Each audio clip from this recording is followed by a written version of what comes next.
Alex Bowman fans, bid you adieu.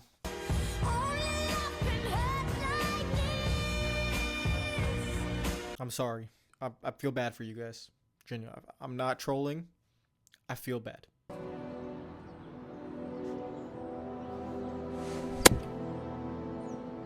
Hendrick Motorsports had a 50% chance to win the championship, and now they still kind of have a 50%. I'm kidding.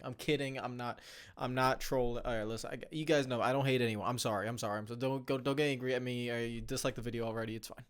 We spent like 10 minutes yesterday talking about the playoff standings and how I thought it would go, and Bowman wasn't really that much of a talking point because I thought it would take a miracle for him to get in. And then an hour after I upload that video, it is announced that Bowman gets disqualified for a weight issue. And I want to know what your guys' comments, what your thoughts are in the comments down below, because that is quite fascinating. And just off the bat, guys, I have not seen, just being honest, I people say like, oh, Hendrick Motorsports, we'll see if Hendrick doesn't appeal.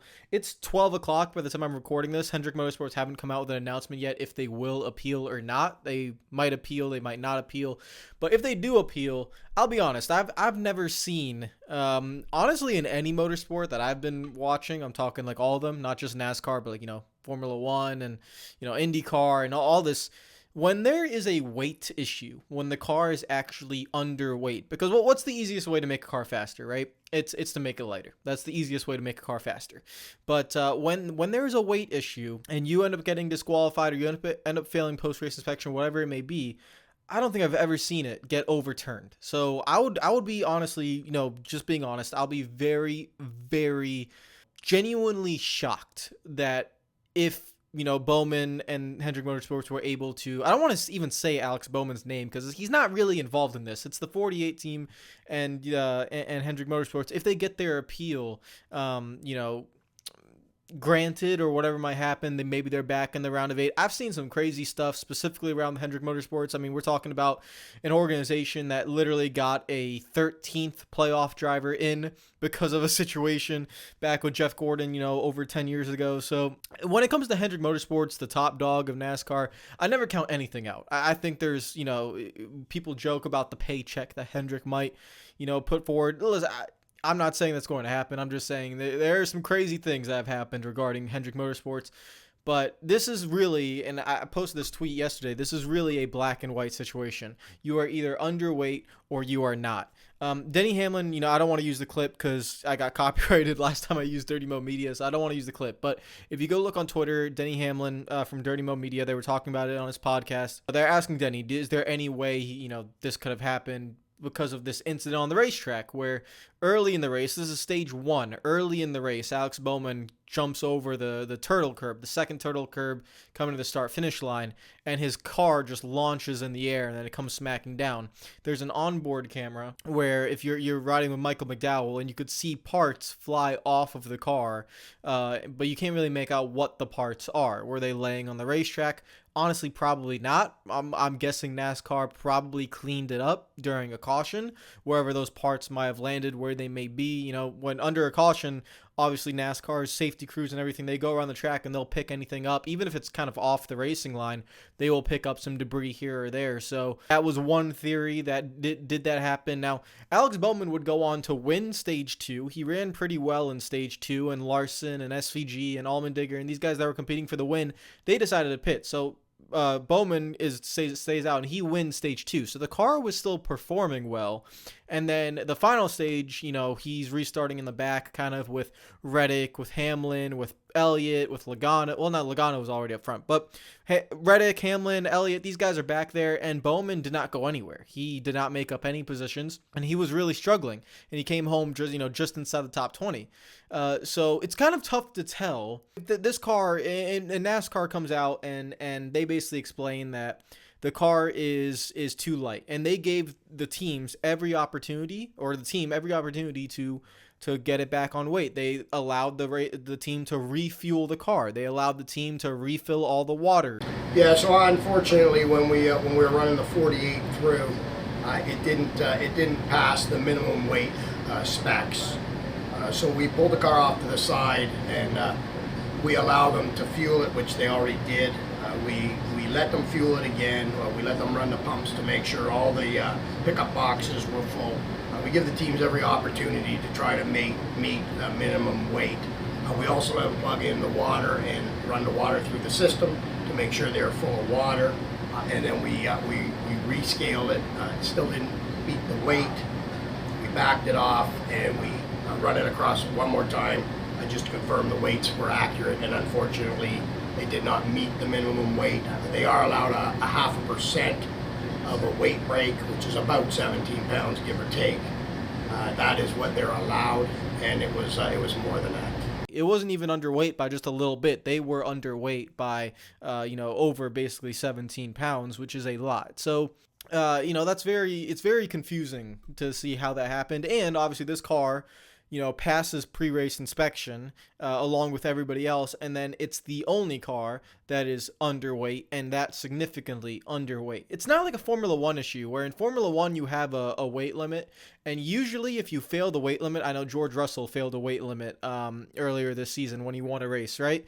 And he failed the weight limit because there was not enough fuel in the car, and that is a team thing. Like, the teams know, like, there's no refueling in Formula One. You have to keep this amount of fuel, and the rest of the car is calculated specifically to the amount of fuel that has to be in there for the end of the race. And if you don't have enough fuel, your car might be underweight, and that is a team problem. That's not, you can't get around that. In NASCAR, this doesn't really happen. We've seen teams get penalized for illegal parts, refining or manufacturing or putting their own part on a race car, altering parts that they get from other vendors, and like basically, manipulating that certain part on the race car, and they get very, very heavy fines and sanctions. We don't really see a race car be underweight because it's something so, like I said, black and white, which is why I think Alex Bowman fans, I honestly don't have a lot of hope for you guys, because, as a Hendrick fan myself, would I like to see Alex Bowman in the playoffs? Yeah, of course. He's had a really good run. It's probably not going to happen. When you're underweight, you're underweight. And we'll see if Hendrick wants to appeal, but I will be shocked. It's, usually NASCAR, and Denny Hamlin said this, NASCAR is not, they usually don't care. If you are underweight, you're underweight, and it's because they give you a buffer. And he used the example of pit road speed. It's not, you don't go over pit road speed limit by 0.2 miles per hour. You get a 5 mile per hour buffer, just like you get on the streets. If a speed limit says 45 miles per hour, you can go 50, but you don't want to go above 50. For NASCAR, there is a weight limit, and they give you this little bit of a buffer. But if you end up, going even past that buffer, then that's where you get fined. And so it's really unfortunate because just again, shout out to Alex Bowman. He has a terrific playoffs, and yeah, I don't rate him. You guys get mad at me all you want. I don't rate Alex Bowman in terms of his teammates and being at Hendrick Motorsports. I don't see him ever winning a championship. I don't see him winning, for example, 5 races in a season. I don't see that happening, and that's okay. Listen, there's only one of Kyle Larson. There's only one of Christopher Bell. These extremely, extremely talented race car drivers, and Alex Bowman is a terrific race car driver who got his start late, and he took his opportunities, and now he has a great ride with Hendrick Motorsports. He put together, and that race team put together, a flawless first 2 rounds. Genuinely, a flawless first 2 rounds. They were not expected to make the round of 8, and yet they made the round of 8 comfortably. We were not talking about Alex Bowman missing the round of 8 last week. He was comfortably in. He finished in 19th in the race, but he was not worried between the Tyler Reddick and Joey Logano battle near the cut line. He was with Denny Hamlin. He was with Chase Elliott. He was with these guys that we think of championship contenders. So Alex Bowman did everything right.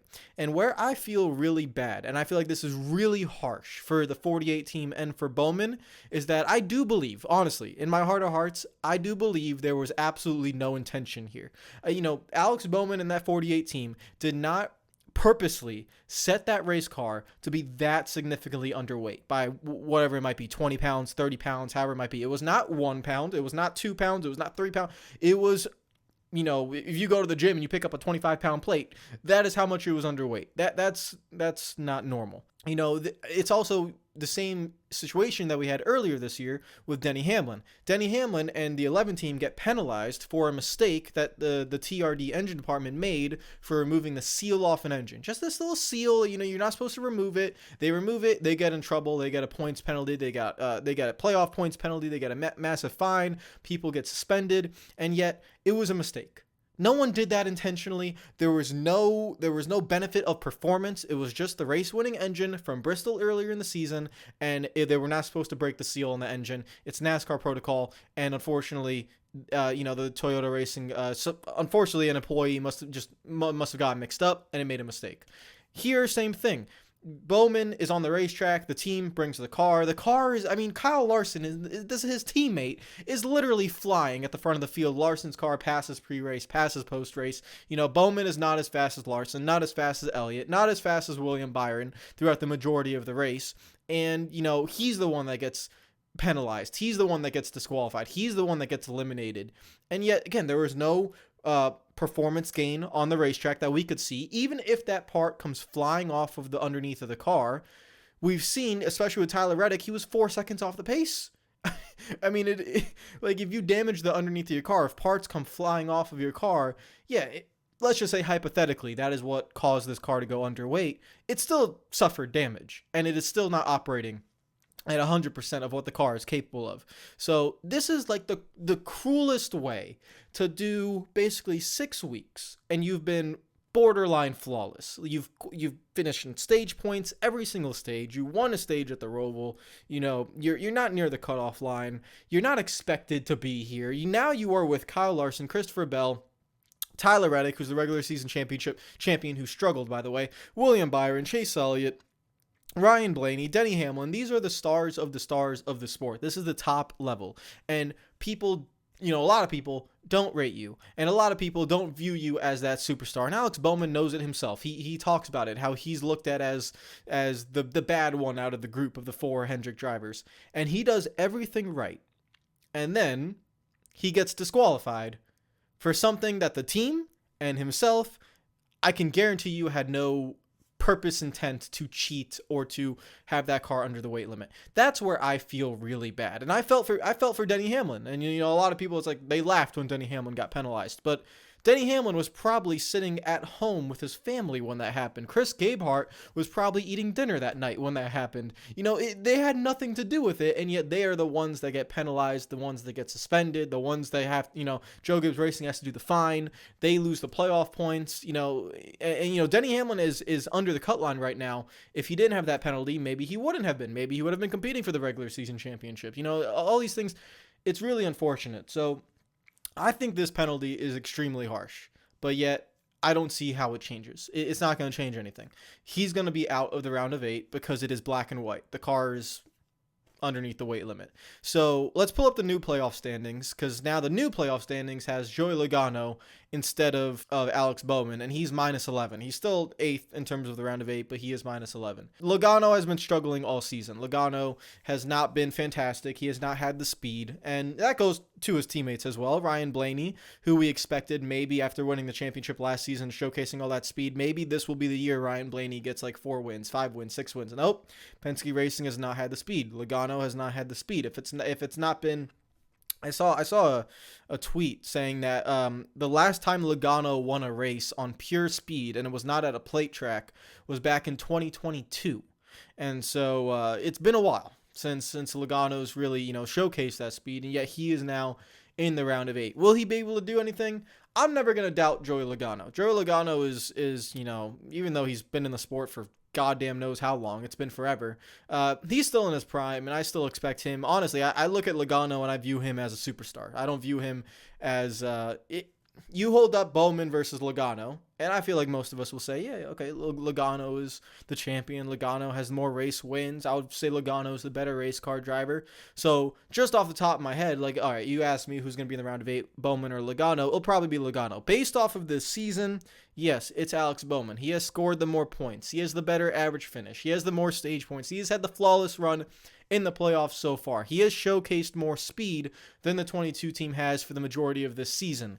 And yet, because of a disqualification, it's going to be Logano. Do I think it changes anything that I said in the race review yesterday? Does it change anything for your guys' opinions? Honestly, probably not. We still look at Logano as we did as Bowman. It's going to take something pretty special. You're going to have to most likely win, because I don't see yourself pointing your way in. Do you have the speed to win at the 3 racetracks where it's not a plate track, it's not a road course? We don't see it's not going to be chaotic, like you are going to have speed at every single one of these racetracks to win. You're not going to luck your way in. You're not going to be running 10th and the 9 guys in front of you crash. That's not going to happen. You're not going to luck your way in with strategy. You're not going to luck your way in, by being in the right place at the right time. You need to have top 5 speed to put yourself in there with a chance. And is Logano going to have that? Probably not. And Bowman was kind of the same way. Was Bowman going to be able to run against Larson and Bell and Reddick, and can Byron get back to the top? Denny Hamlin fast these racetracks. Ryan Blaney, the best Penske car. Will he be able to? I don't know.